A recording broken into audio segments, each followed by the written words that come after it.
a good song. Got to make Danny write some lyrics to that. Welcome to American Party Podcast. I hope you're having a great week. Actually, don't care if you're having a great week. Drink hard as fuck seltzer. I think all you guys are still a little hungover from Sunday, to be honest. That was weeks ago, motherfucker. Today we have a very special guest, Canadian trucker, American trucker now, Gordon Magill. He's going to tell us a little bit about the situation on the ground in Canada, in Ottawa, and various other protests going on throughout the country. Nice hat. Is that tinfoil, or are you trying to block out the RF signal, or what is that? People ask me if it's snakeskin. It's literally made out of some kind of treated paper. My dad bought it for me at a truck stop somewhere. But this is the type of headgear I wear. Whether or not it acts the same as tinfoil remains to be seen. Yeah, we'll see if you start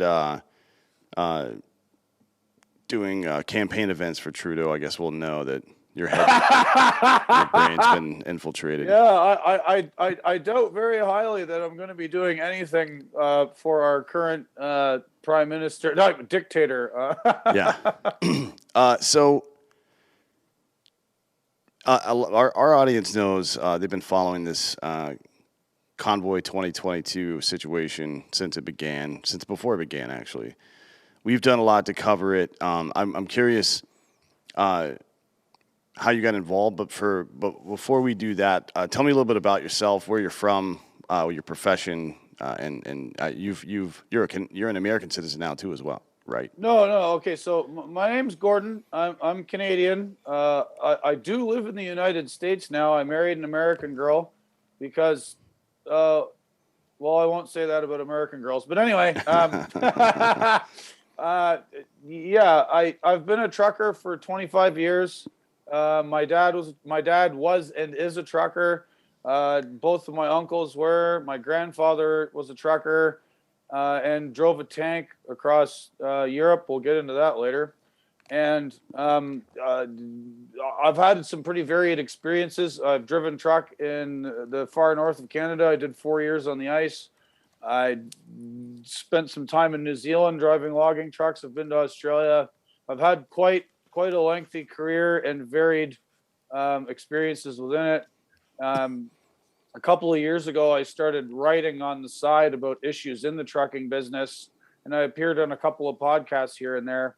And then when the Freedom Convoy came along, I felt it was my duty to go home and support my fellow truckers. So I went to Ottawa. I stood on an overpass in minus 25 Celsius weather and screamed and waved a Canadian flag and took video footage of the convoy from Western Canada as it arrived in Ottawa. And then my friends and I later went downtown.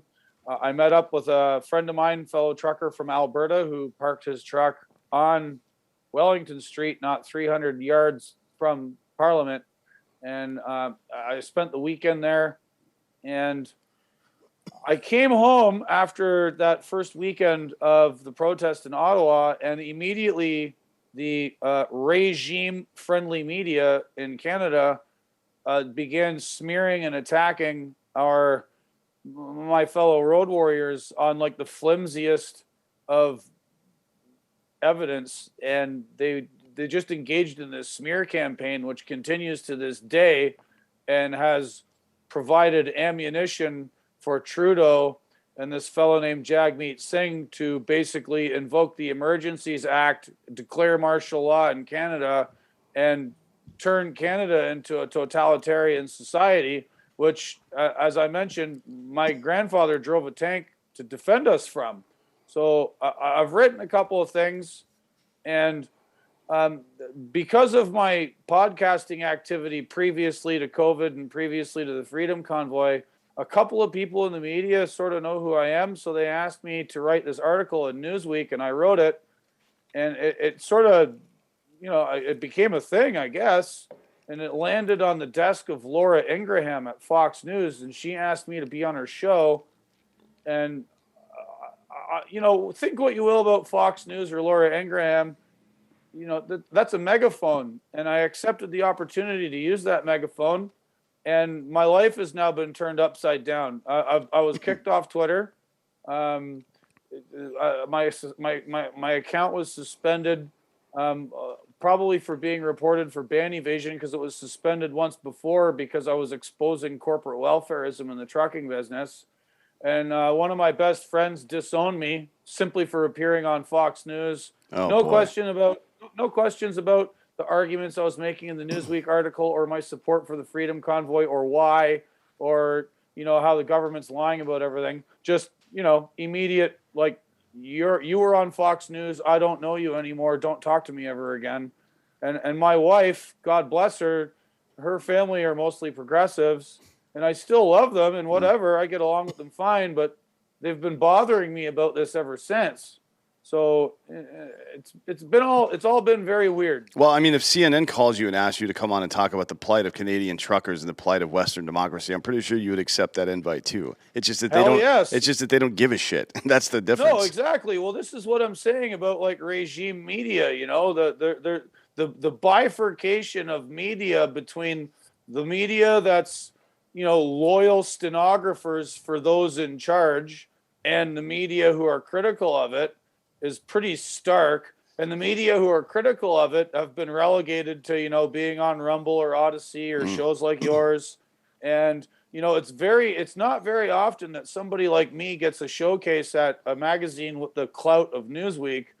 And I think one of the things about the Canadian media, for your listeners, if they don't understand, is they're navel gazers, right? They're very insular. Everything is Canada, Canada, Canada all the time.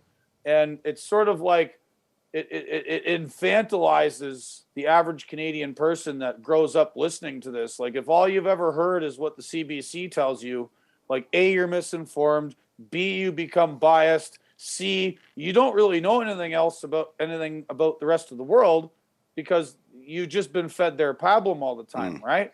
So, and something the CBC does is they always try and highlight Canadians that have made it big around the rest of the world for any particular reason. And the CBC knows damn well that I was published in Newsweek, but they've never reached out to me. Right. I tweeted my Newsweek article at them and criticized them for their lies and smears against my fellow truckers, and they just ignored me. So what am I supposed to do? Fox News comes calling. CBC didn't come calling. As you mentioned, CNN, all these other media outlets, they just ignored me. I'll take Fox News. If they're going to hand me a megaphone for 4 minutes, I'm going to take it. Right. Yeah, I mean, it's just also for the audience, navel gazing is, I guess, being self-indulgent or obsessed with yourself, and it comes from a baby staring at their fucking belly button, basically. That's where that phrase comes from. So yeah, the American media is the same way, but instead there's also this added element of trying to start wars all over the world for some reason. And the funny part about this is I've been discussing this with my friends who've known me for a long time. You mentioned the wars. I went to anti-Iraq war protests in 2003 against George Bush. I went to Occupy Wall Street, because I thought, the bailouts were bullshit. The banksters were getting away with murder. My politics are not easily compartmentalized in a little box, right? And I have a long history of being interested in what's going on in the world. But all of a sudden, simply because I support this convoy of people who want their bodily sovereignty respected in order to have a job and be free of government coercion, and because I went on Fox News, I'm like some lunatic right-winger in the eyes of people now, even though I've been an anti-war guy my whole life, and I supported Occupy Wall Street. Like, it's bonkers. Yeah, it's pretty nuts. I mean, people just want to put you in a box so, they can define who you are and then develop their argument against you. But that is this classic ad hominem nonsense. It doesn't make any sense. They're not, like, as you said with your friend before, don't really bother to address the argument being made. They just try to straw man the person and then burn that straw man. It doesn't make any sense. You said your grandfather drove a tank across Europe. What was that about? I mean, I'm assuming World War II. Correct. So my grandfather, the late James Ewart Magill, Sergeant Magill, was in the Grey and Simcoe Foresters, which is a unit from Ontario, and he served in World War II, landed at Juno Beach, D-Day +3, and drove his Sherman through France, Belgium, and the Netherlands in the effort to help liberate Europe from the Nazis, who are quite famous for being the people who came up with the term papier and bitte. Papers, please. Justin Trudeau has attempted to construct a papers, please society in my home country, Canada, whom my grandfather faithfully served and risked his life and saw his friends die for. And Prime Minister Trudeau has instigated this biomedical surveillance state where you must show a QR code to be able to go to a restaurant. You must download this app called ArriveCan, which displays your COVID information to Canada Customs in order for you to come back to your own country. Like, this is Nazi Germany, Stasi Germany, East Germany level nonsense, right? And since this Freedom Convoy thing has basically lit Canadian society on fire, you would be familiar with what happened with GoFundMe and all the donations to the Freedom Convoy. And so there's been this second organization called Give, Send, Go who have stepped in to replace GoFundMe, and they were hacked on Sunday. And all of the information for all of the donors has been put on the internet.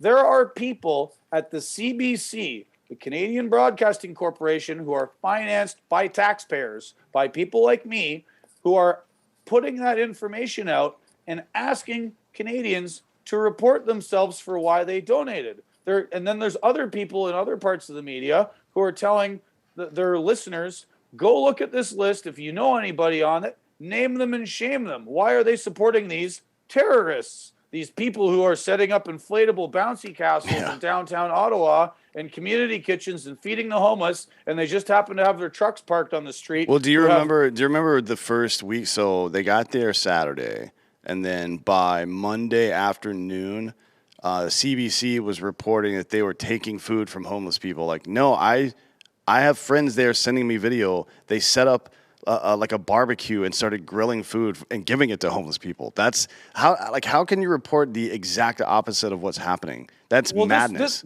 This is why I use terms like the Stasi. Yeah, you know, like, I mean, that's classic Stasi bullshit. I mean, a lot of people know about World War II. A lot of people know about the Cold War, but I don't think a lot of Western people understand. Maybe some people that are a bit older, or who have studied it specifically, but I don't think a lot of people understand how fucked up it was in East Germany for like post World War II until 1989, basically, right? I mean, it was fucking crazy. So the Stasi were the East German secret police, and they set up networks of stitches. And at one point, like 30 or 35% of East German citizens were working for the government in the capacity as snitches. Now, you know, the media is another thing in the fact that they've been lying about everything that's happening at the protests since it started. But they've basically, you know, the Trudeau regime has incentivized people who've lost their minds because of the COVID crisis for the last 2 years, and they've completely lost their capacity for critical thinking. And now the media, certain quarters of the media and certain quarters of Canadian society are asking others to report their fellow citizens for the grievous crime of sending the Freedom Convoy $20 via the Give, Send, Go. Yeah. Like, this is totalitarian nonsense. Yeah, it's crazy. I'm not going to tolerate it. So, like, you know, wait, just before we move on there, under the Emergencies Act right now, the deputy PM said that anybody that's given $25 or more to Give, Send, Go or whatever else to fund the convoy is now at risk of having their bank accounts seized. That's correct. Like, that's fucked up, right? Yeah, no, they've given themselves this power. I mean, it's supposed to receive assent through the Senate. The Senate's supposed to give it seal of approval within 7 days of the invocation of the Emergencies Act. It remains to be seen whether the Senate approves this or not. They're also in a break right now, and they might have to extend the time for Senate approval because they're not in session. But, like, just think about this, right? So they invoked the Emergencies Act for something that's not an emergency, because the day that Trudeau invoked it, all of the border crossings had already cleared, right? The Ambassador Bridge protest, the cops arrested 12 people and everybody else left peacefully, and the bridge reopened and traffic resumed. Same at the Blue Water. The guys out at the Coots, Alberta border crossing all left yesterday peacefully. There's video of it on the internet. The protesters were hugging the RCMP, and they all stood around together and sang, "Oh, Canada," and then everybody got in their vehicles and left, right? Like, this protest, basically, it's done. They left. They're like, okay, cool. We sent our message and we're out of here.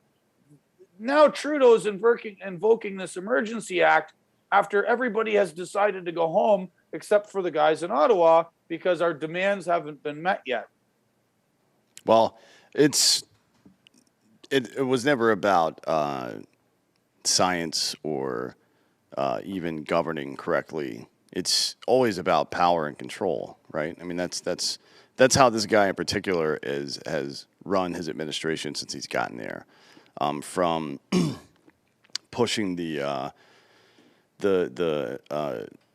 misgendering laws in 2015, he was a big part of that. To this shit now, and it's not just in Canada. America's done the same thing. I mean, you see, California. We just had the Super Bowl. 110 million people watched. I think 70,000 people were there.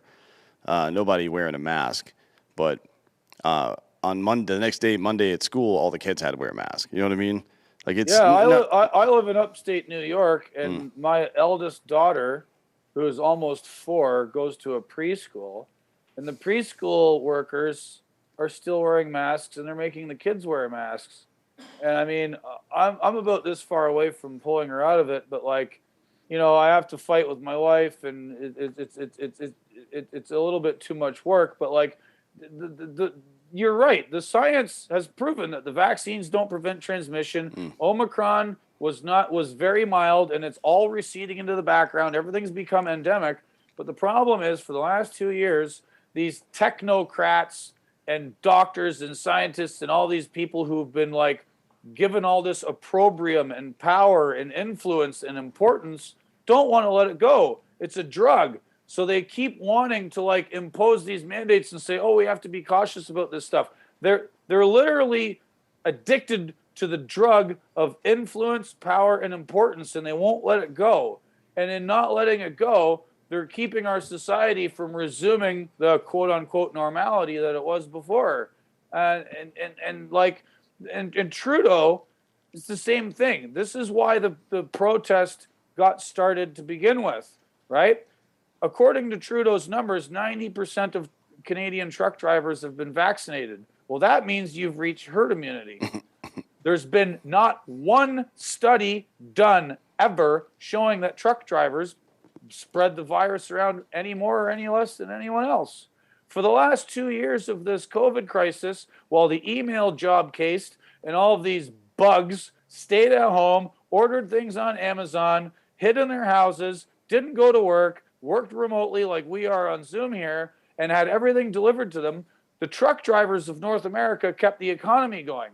All through this, why is it that in January of 2022, Trudeau announces that the final 10% of truck drivers who haven't got vaccinated must be banned from coming back and forth over the border? It's punishment for failing to comply with his regime. That's all it is. Like you said, it's about power, and he's punishing these people to make himself feel better. Like, yep, I'm going to take care of these guys over here, which is now rolled over into this. The first thing he did in the wake of the invocation of the Emergencies Act was tell the banks to freeze everyone's bank accounts and then indemnify them against civil liability for it, because basically he wants to crush his enemies. This has got nothing to do with science. They stopped talking about COVID weeks and weeks and weeks ago. You know, another interesting story that came up, and I don't know if you saw it, this past Saturday, it was revealed that all the hospitals around the city of Ottawa and in the Ottawa region have shown their lowest COVID admissions and case numbers yet since this thing started. And that's after 2 weeks of all these dirty, unvaccinated truckers and all these protesters being in town in close quarters, hanging out next door to each other on Parliament Hill, protesting. Isn't that interesting? Yeah, I mean, it kind of goes that way, right? I don't know. I don't know what to say about. It used to be that governments would at least pretend like they were trying to do the right thing, and now it's in the U.S., as you know, the courts have struck down pretty much everything Biden's tried to do with regard to COVID so far. Yes, and good for them. Yeah. Thank the Lord for the American system. Yeah, well, I mean, it's still flawed in a lot of ways, but the mask mandate on planes thing is weird. Like, I don't know where did that come from exactly? Congress didn't vote on that, right? The Senate didn't vote. There's no committee on public safety that processed information and voted to say that federal buildings and anything governed by a federal agency, such as the FCC FCC, would require a mask. It's some nameless, faceless bureaucrat somewhere. Well, here's the rub, right? And this goes beyond COVID. This is even bigger than what COVID has been. Is that our society now? There's been a muddying of the waters of responsibility and who's in charge of what, right? So like the Congress doesn't really do anything anymore because so much power has been agglomerated to the presidency, to the executive, after many, many administrations. This has been a thing for 100 years now. And then, because Congress is useless and completely captured by special interests, donors, lobbyists, and there's very few Congress people that, I wouldn't feed into a wood chipper. The things end up getting duked out in the Supreme Court.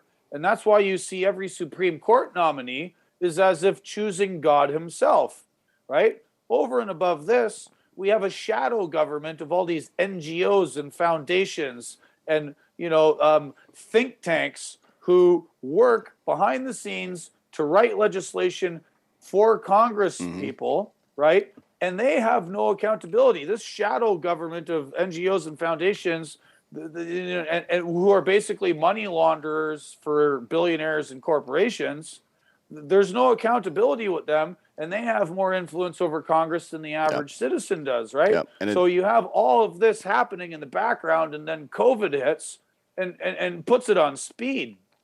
Yeah, and it's not the Democrats or Republicans. It's every one of these motherfuckers. It's the whole thing. It's the entire system. Like the Koch brothers, Koch Industries, and their Americans for Prosperity super PAC that wrote the model legislation trying to bust unions all over the country. And then on the left, it's George Soros and the Clintons. Like George Soros has funded over somewhere approaching 300 political campaigns in the last 10 years in the United States, primarily the recall of Gavin Newsom in California and judges and district attorneys. Now, why the fuck would a foreign agent be funding the campaigns of district attorneys and prosecutors all across the United States? Let me bring this observation back to Canada. So one of the things that's going on with the Freedom Convoy is that the Canadian media, vile court stenographers that they are, have said, well, all these foreign people are giving money to the Freedom Convoy. Well, yeah, a few people in the U.S. and here and there have donated $50 or $100, but what about all the foreign money from, like you say, the Soroses and Bill Gates of the world who launder it through these foundations? And they never talk about that. Nobody ever talks about the influence of all this money and all of these people. Like, there's a town in upstate New York called Kingston, which used to be the capital of New York State before they moved it to Albany. Kingston is now the home of so many of these NGOs and foundations offices because, they found it cheaper to be there and to get out of New York City during COVID. The entire town of Kingston is rolling on this laundered billionaire money, and that's where all of these bugs live and write their papers and try and influence the rest of our lives with zero accountability. It's terrible. Yeah, it's pretty bizarre. So you live full time in upstate New York. Do you still travel back and forth across the border for your trucking job? No, my trucking job is local in nature because I have 2 little children now, and I went through the whole trucker dad thing, and I'm not going to do that to my kids. I still drive truck, but I'm home every day. Okay. So I guess my question is then, if you're not one of the people directly affected by this, what made you decide to go get involved? Because it's not, getting involved. I was watching Fox last night, actually, and Hannity and Geraldo were arguing about the ethics of this protest. Geraldo's become a woke piece of shit over the last 2 years because he's afraid of his own shadow, or maybe it's the shadow that his mustache casts. He's afraid of that. I don't know. He does have a sweet duster. I'll give him he that. does, but he's a total piece of shit. But at any rate, Geraldo brought up that the Teamsters were against the protest and blah blah blah. Like, I don't know why anybody would give a fuck what the Teamsters thought in the first place. Okay, so I'm glad you brought this up. So I may not have sent it to you. I've been very busy the last few days. I wrote a second piece in Newsweek, bringing up the fact that building on a point I made in the first piece I wrote in Newsweek, is that institutional labor has been basically against the Freedom Convoy. The Teamsters in Canada have denounced us. The Canadian Steelworkers have denounced us. CUPE, which is the largest public service sector union, has denounced us. And the question has to be asked, why is it that what little is left of the private market labor representation unions have basically abandoned their membership? Because what is more prime? Like, the unions are supposed to represent and advocate for the material interests of their membership: better pay, better benefits, better conditions. I'm not an anti-union guy. I mean, we can say what we will about what they've become, but like, what is more materially important to you than your own bodily sovereignty and your own ability to make your own health decisions for yourself as a person? Yeah, right? and to continue putting food on your fucking table. That's as right, a and result to of that. continue working without having to subject yourself to these coercive measures by the state. Right. And across the board in Canada, every single labor union has sided with the government. When on earth are labor unions supposed to side with the state? You're supposed to side with your members, right? And there was an interaction on Twitter. Man, I wish I got kicked off, so it's hard for me to go dig this up. There was a woman in Canada named Nora Laredo who's, man, she's a piece of work, but she claimed, her claim to fame is being some kind of like labor commentator. And she was in discussion with another woman who's a Teamsters shop floor steward. And this Teamsters steward said, all of my members have like effed off to go and support the convoy in Ottawa. This is terrible. I can't control these people. They actually want to support the Freedom Convoy, these evil fascists who want bodily sovereignty. So like, I wrote this second article in Newsweek, posing the question, is there a correlation between the fact that labor union participation in the United States and America has been on the decline for years? Is it because of like Reaganism in the Clinton years? Or is it because the leadership of unions have taken the wrong side on issues, right? How can you not support your members' right to bodily sovereignty? And they've abandoned that. Yeah, I mean, that's day one stuff. That is literally the very base definition of their core responsibility to them. It is workers versus management. And in this case, government would represent management, obviously. Somebody that's trying to rob you of your ability to make a living or enforce, undue restrictions on you. And if you had any other tool or institution that no longer provided the service it was supposed to, right? So if your car floated but it didn't drive, now it's a boat, bitch. You know what I mean? It's not a car anymore. So we have to move on and buy a car. Yeah, organized labor has pretty much evaporated. I'm gonna tout a book by a friend of mine. There's a fellow named Thaddeus Russell who has his own podcast called Unregistered. His PhD thesis was on Jimmy Hoffa, right? And in that book, he basically lays out the case that Hoffa took a market-based approach to recruiting new members. And in that market-based approach, you have to get the best representation for your membership, the best rates, the best benefits, the best safety stuff, right? Like you have to sell yourself as a union and as a union representation organization to get members so that they don't go and join another union, right? And that whole idea of representing the members rather than representing the cultural affectations of the professional managerial class and the media and all these bureaucrats, which union membership, or I should say union leadership, have done. They're more interested in being in this milieu of managers and technocrats and government people, and they've completely lost the plot where it concerns the people on the ground doing the work whom they're supposed to represent. Yeah, that's a good point. So I want to go back. You're doing this stuff, traveling to Ottawa and doing media writing. You don't have to. Tell me why you got involved in this. Okay, so well, it's real simple. I've been a truck driver my entire life. My father and grandfather before me were truck drivers. I believe a term that gets thrown around a lot these days is identity. I identify as a trucker. That's in my blood. I've been a road warrior my entire life. I've taken it as far as I can go, including trucking in other countries. It's my thing. It's what I love to do.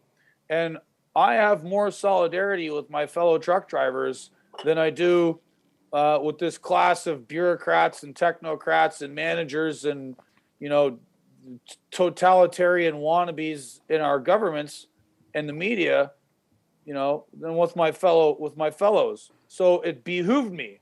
Like I watched the development of this freedom convoy over the last few weeks and their demands. And I said, these guys are right.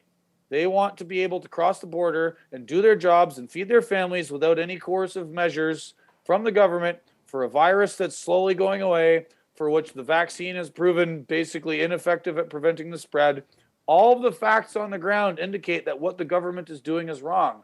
The least I could do is travel to Ottawa and express some solidarity for my people. That's it. Like, I don't claim to represent the Freedom Convoy. I have no connection to the Freedom Convoy or its organizers.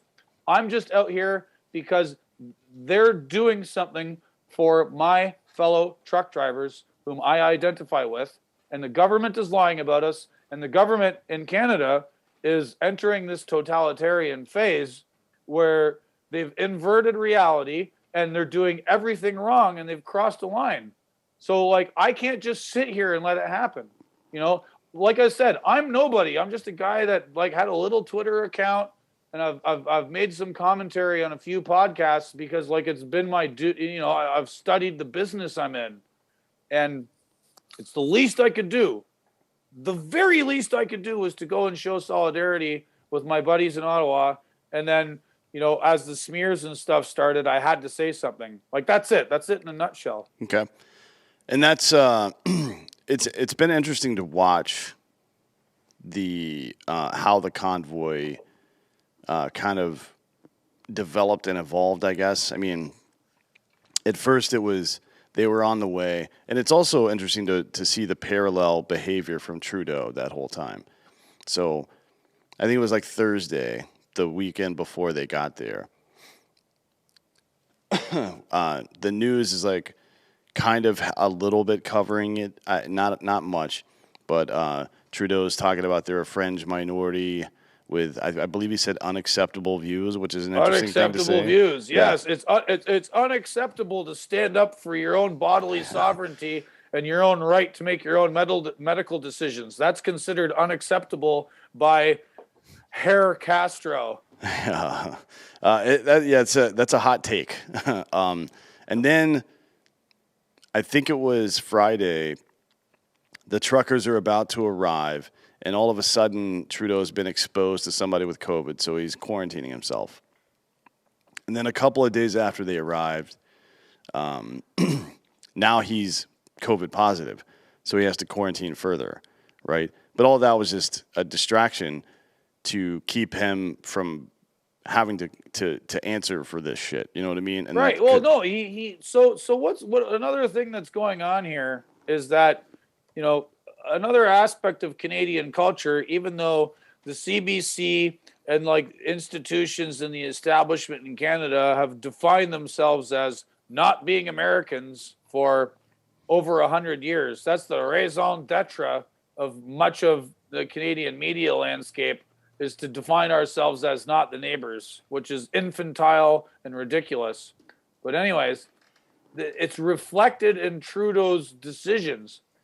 He and his advisors literally memed themselves into believing that the Freedom Convoy was going to be another January 6th, where, you know, these insurrectionists were going to barge into Parliament and try and overthrow the government. And nothing could be further from the truth. The convoy organizers have been very explicit. We are not here to overthrow the government or to unseat any politician. We are here to end the vaccine mandates across the board and get rid of the CanPass app requirement to come and go over the border, you know, for truckers and for everybody else. That's it. I think the other interesting point about that is that's been the stated goal the entire time. And yes, every time the government has tried to tighten their grip around this situation and threaten truckers, more people show up, not less. That's right. Right. I think that part of it, the evolution, it's super interesting to me. So you said that the two border crossings are now open.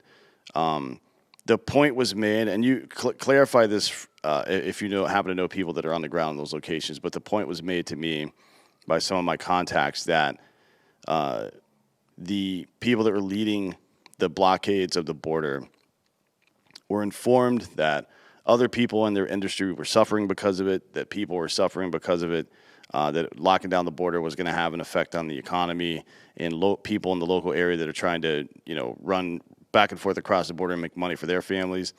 So that's the scene you saw, which is cops and fucking protesters hugging each other and then leaving, right? Yeah, no, and I like I said, you know, the protesters at the border crossings, they made their point, and you know, like Doug Ford invoked a state of emergency in the province of Ontario, and he said he wanted everybody to leave.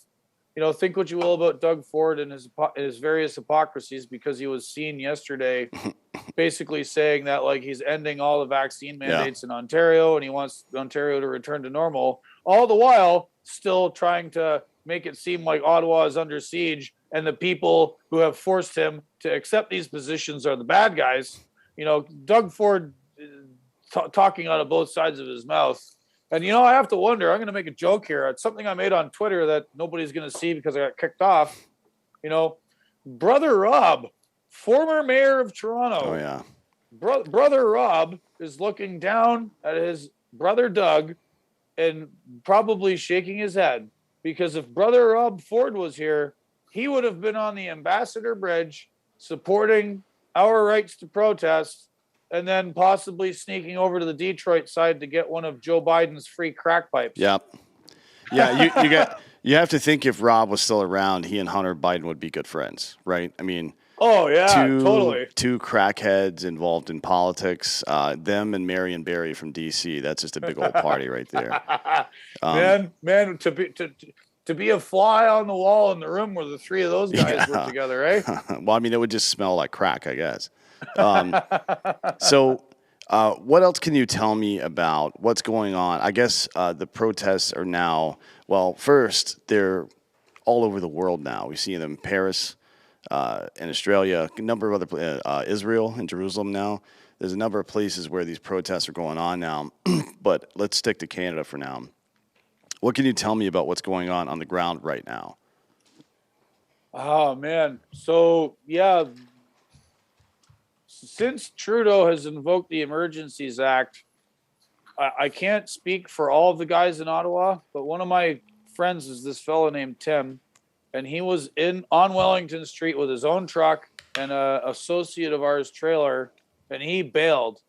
He saw what happened with this announcement from Freeland about how they were going to seize everyone's assets, and he's like, I can't afford to lose my truck, and the trailer I'm hooked to doesn't belong to me. So, like, I'm going back to Alberta. So he skipped town. And that's, you know, it's a legitimate logical decision to make. Like when this threat is facing you and you're about to lose your livelihood, you leave. But a lot of the rest of them have stayed. A number of truckers have remained in Ottawa.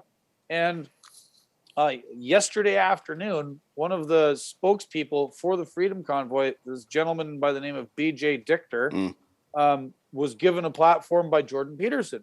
So Jordan Peterson hosted BJ on his podcast for all of about 6 or 7 minutes, and BJ read a prepared statement. And you guys can go to Peterson's YouTube and listen for yourself. And he basically said, like, we are not here to overthrow the government. We are not here to overthrow politicians. That's what voting is for. We are not racist. We are not Nazis. We have support from all across Canada and all across all communities. We are here for unity and love. We are here to return Canadian society back to where it was before the COVID regime basically ruined it. And we have two demands. We want all of the vaccine mandates, all of the lockdowns, all of this nonsense lifted across the board, provincially and federally, all across Canada, no exceptions. And we want the ArriveCan app installation requirement on people's phones returning back to Canada overturned, because that's the first step in the construction of a biomedical surveillance state.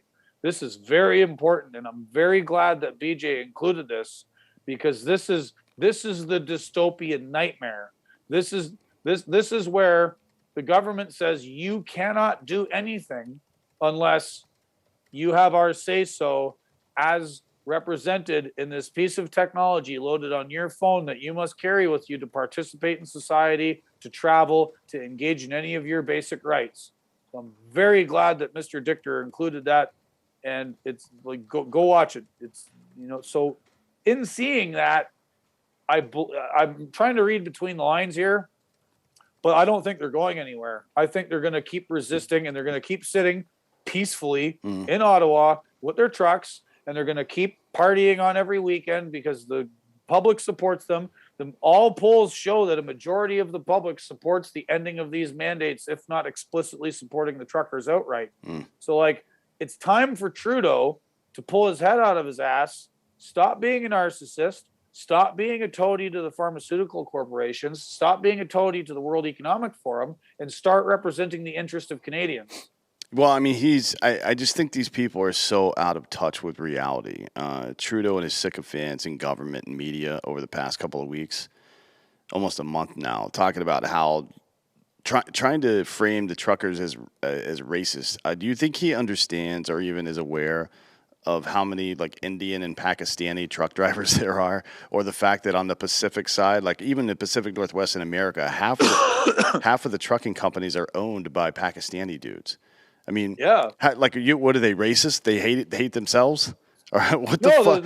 No, the Sikh community, and like it's so huge in trucking. Go to a truck stop anywhere in the United States or Canada today, and you will find Sikhs and Somalians. You know how there's a humongous Somali community in Minneapolis? All these refugees from all the nonsense in East Africa. Yep. Those guys are all up in the trucking business. There's tons of Russians from Chicago and Eastern Europeans and people from all over the world. It's because it's the highest grossing job you can have that doesn't require a college degree. And anywhere in the West. It can be, depending on who you work for. Not always, But by and large, the average salary for a truck driver in America is higher than any other average salary for somebody for a job that doesn't require a college education. Sure, and I mean, but that it is higher, but it doesn't take into account the fact like you work 70 hours a week and you're away from home all the time, and there's a lot that sucks about trucking. Oh yeah, and it requires.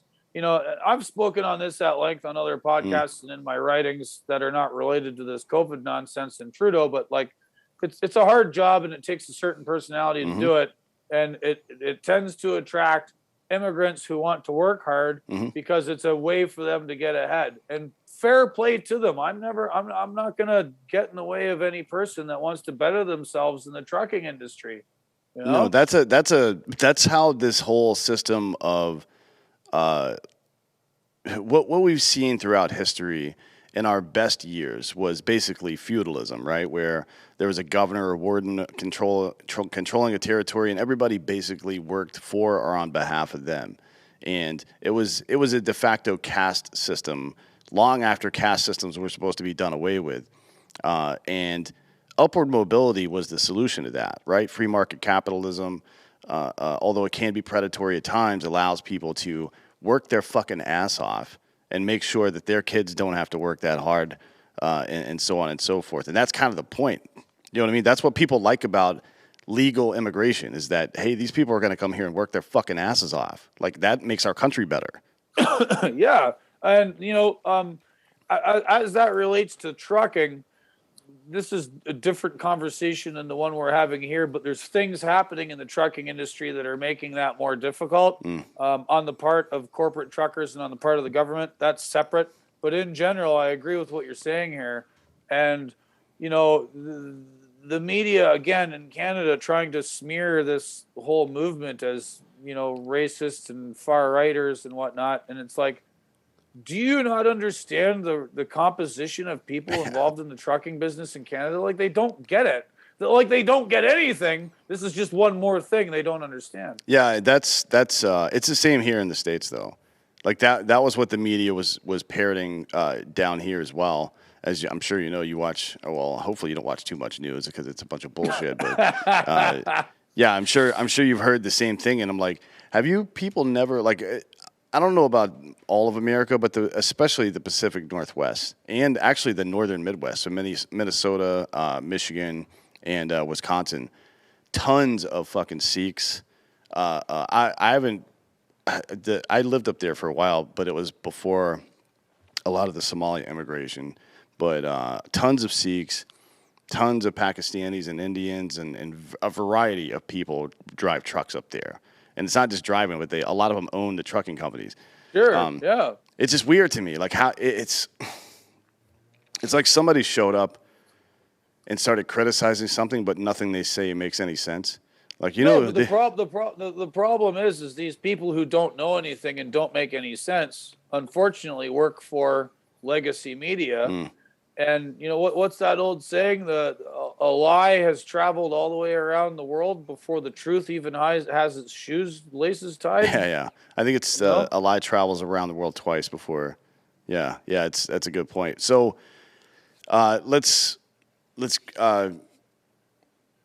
get into this a little bit. So before we get out of here, from your perspective, as somebody who's been in this industry for a long time, somebody who is, I guess you're not a dual citizen, but in a way you are because you live here and work here. You've got kids that are American citizens. Yeah, I have a permanent residency card. Yeah. I have a green card. So it's basically the next step below full citizenship. Right. So you're very heavily invested in both of these communities, both personally and through your family. Your opinion, what was the ultimate, or what rather is the ultimate purpose of this convoy/protest? As the Freedom Convoy organizers have stipulated, an end to the vaccine mandates, which have bifurcated our society and prevented people from maximizing their full potential as workers. That's it. And stopping the biomedical surveillance state in its tracks. That's it. It's just a matter of allowing people to continue working. Full stop. And do you think over the past couple of days since the border crossings have cleared out, I've heard this anecdotally, but I haven't actually heard from somebody that would know specifically. But I have to assume that part of that decision process is based on what we discussed before, which is that you just stated the point. It's very clear and concise what the demand is, and if there's a way to do it without hurting other people. And I don't mean physical violence. I mean stopping other truckers from being able to drive back and forth across the border, or just regular folks get the shit that they need.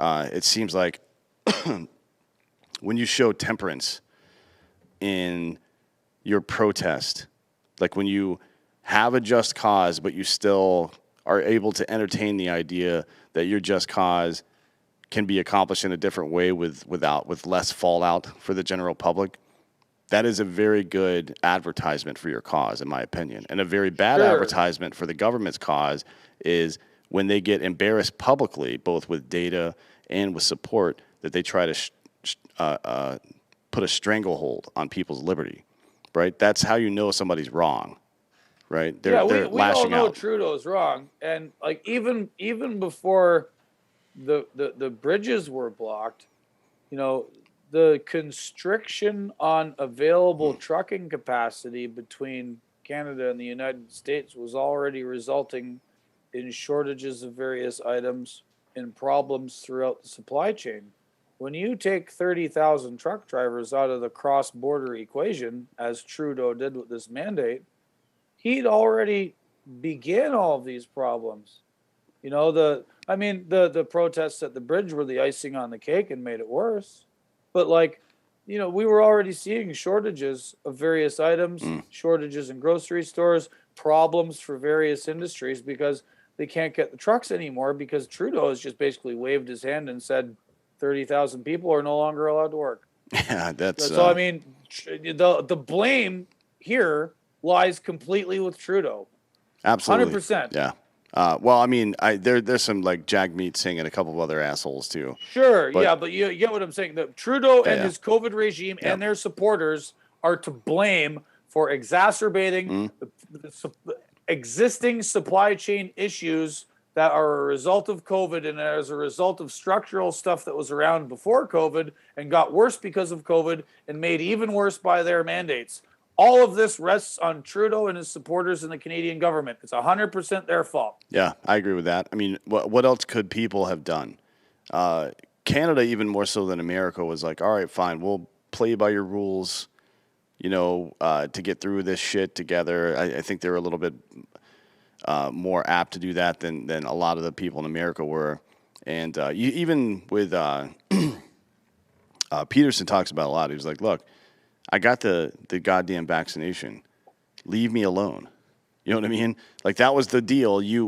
I get this shot and you stop talking to me and let me live my life. And that's just not how it went. No, but it never ends. The appetite for control that the control freak has and the weaponized control freaks in our technocracy, our bureaucracy, our people who are have fallen prey to the thought terminating cliche of believe the science. These people are never going to leave you alone. They always need some new mission, some new goal to give themselves purpose, to keep those dollars rolling, to keep giving them jobs to lord it over the rest of us.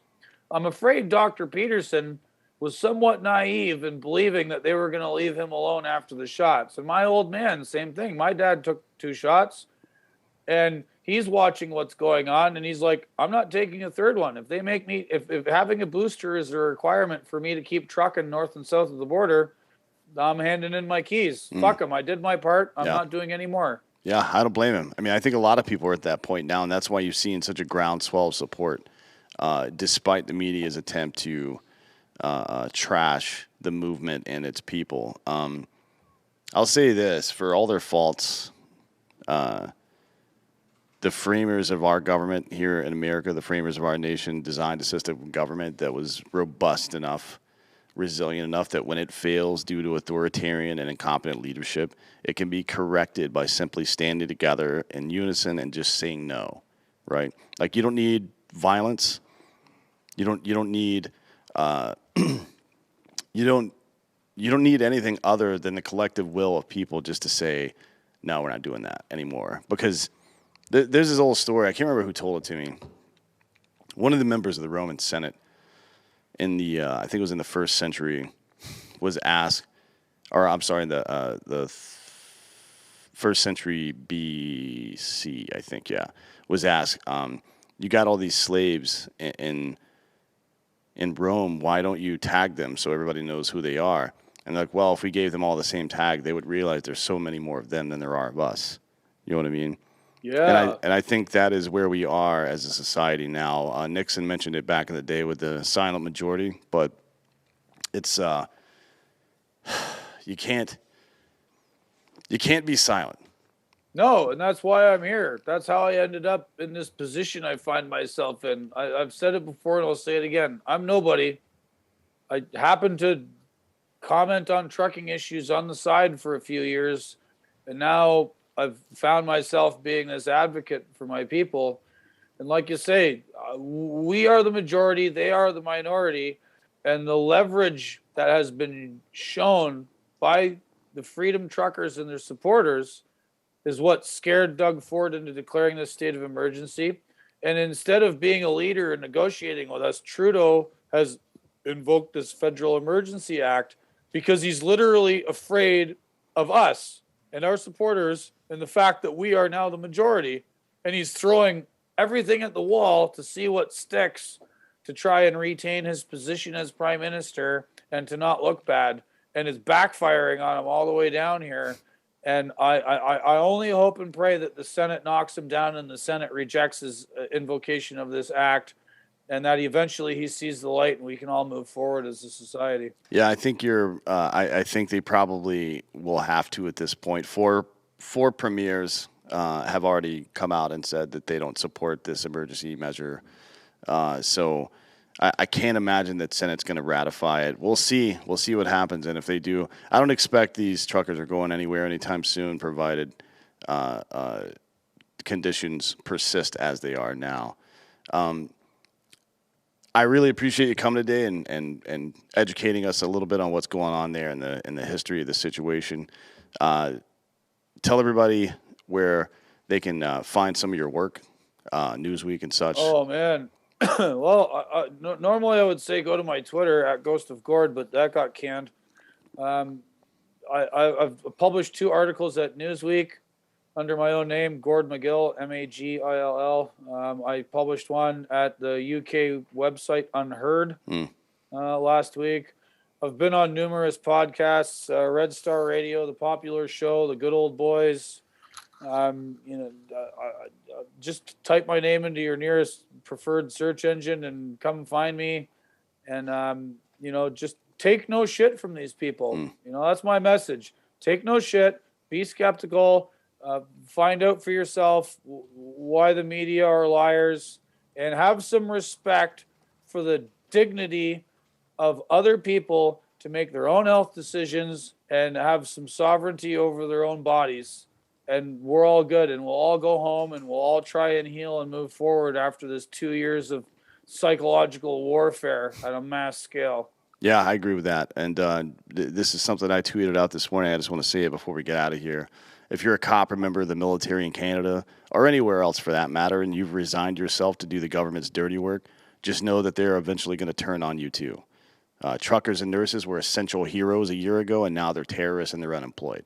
So don't think for 1 second that these allies you have in government are going to have your back when the time comes for it to be your bodily autonomy or your liberty or your financial security. They'll never support you because all they exist for is to propagate their own existence. That's it. Thanks again for coming, man. Yeah, 100%, bro. Thank you very much. Thank you to your listeners. I really appreciate the opportunity to stand and advocate for my fellow truck drivers who just want to be able to work without government coercion. Like this isn't hard. It's not complex. It's not rocket science.